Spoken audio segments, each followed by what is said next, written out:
pusaka yang akan kita bersihkan. Silakan daftar dulu sama Pak Pelicung. Pak Pelicung sudah siap untuk memberikan nomor urut karena sekarang ini sudah masuk pada urut ke-20.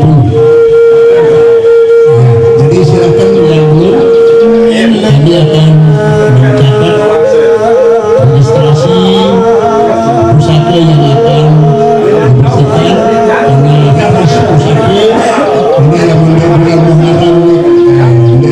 Muharram Muharram kita perlu menyambut tahun baru Islam. Kegaman kita bersihkan, pusaka kita bersihkan.